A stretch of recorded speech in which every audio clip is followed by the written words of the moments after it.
As artificial intelligence becomes more advanced by the day, it's starting to become more difficult to distinguish what's real and what's been computer generated. And with the 2024 presidential campaign well underway, some candidates and political organizations are turning to artificial intelligence to help boost their campaigns.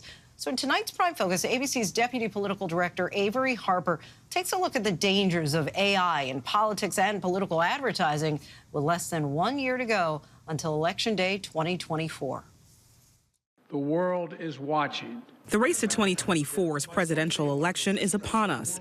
And unlike in election cycles past, artificial intelligence is making waves on the campaign trail. What happened to Donald Trump? This is an ad from Political Action Committee Never Back Down, which supports Florida Governor Ron DeSantis. Now she wants to remain neutral. I don't invite her to events. And while that sounds like Donald Trump, that voice does not belong to the former president. It was generated using AI to read a social media post from his social network with no disclosure that it was fabricated. And that's not the first time we've seen fabricated images and audio used this primary season. The Republican National Committee put out an ad comprised entirely of dystopian images, every frame created using artificial intelligence. And earlier this year, DeSantis' team mixed AI-generated photos of Trump and Dr. Anthony Fauci with real photos of Trump and Fauci in a Twitter post.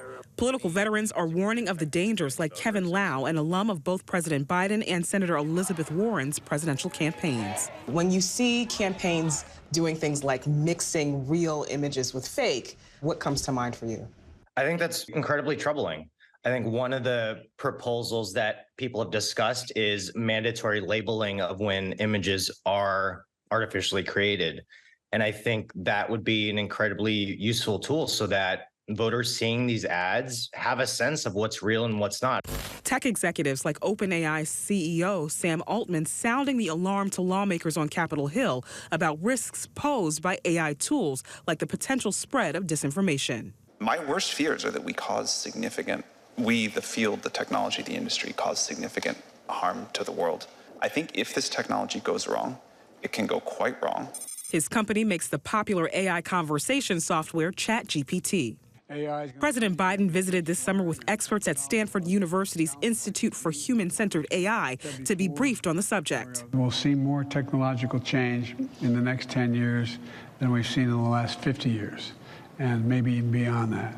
And AI is already driving that change. In October, President Biden signed an executive order aiming to tackle safety and security concerns about AI. Additionally, a bipartisan group of senators is working on drafting AI regulation. And the Federal Election Commission is considering amending regulation already on the books to prohibit, quote, deliberately deceptive AI in campaign ads. But there are currently no rules when it comes to campaigns using artificial intelligence in political materials like ads. Would you call the ways in which we've seen it used this cycle already, the ads, the images that have been posted without disclosure, would you call that dangerous? I would say it's concerning because we don't seem to have a general policy about how we'll do this, and we're leaving it exclusively to the campaigns. All campaigns can use this. So in that sense, who is setting the rules of the road is the campaigns themselves as they go.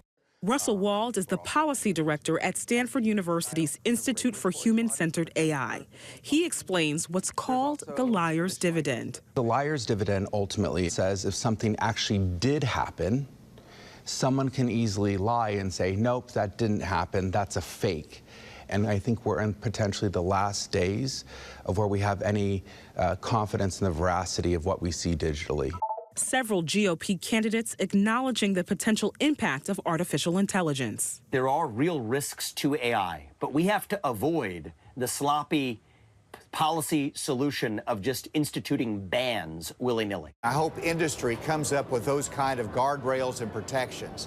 Secondly, Congress needs to have the hearings, needs to develop what regulatory environment needs to be in place for AI. And that's a challenge for us. North Dakota Governor Doug Burgum, a former tech entrepreneur and executive, also calling for regulation, but expressing doubt that policy will be able to keep up with the rapidly evolving technology. Has government regulation ever been able to keep up with technology? No, because at the speed that technology is moving and the way the federal government creates regulations, they're always behind. Political experts do acknowledge that there could be benefits for campaigns using artificial intelligence. In what ways do you think a political campaign can utilize artificial intelligence? I could see, for instance, a fundraising team that sends out a multitude of fundraising emails and texts every week to use AI to develop first drafts of those and really use their time more efficiently on other tasks. But Lau also says it's important to think beyond individual candidates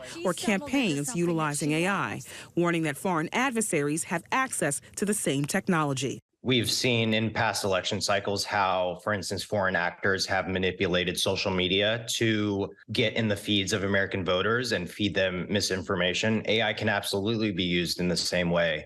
And that is definitely one of the concerns that we should all have about the technology heading into this election cycle. All seeming to blur. There are thanks to Averi for that. Hi, everyone. George Stephanopoulos here. Thanks for checking out the ABC News YouTube channel. If you'd like to get more videos, show highlights, and watch live event coverage, click on the right over here to subscribe to our channel. And don't forget to download the ABC News app for breaking news alerts. Thanks for watching.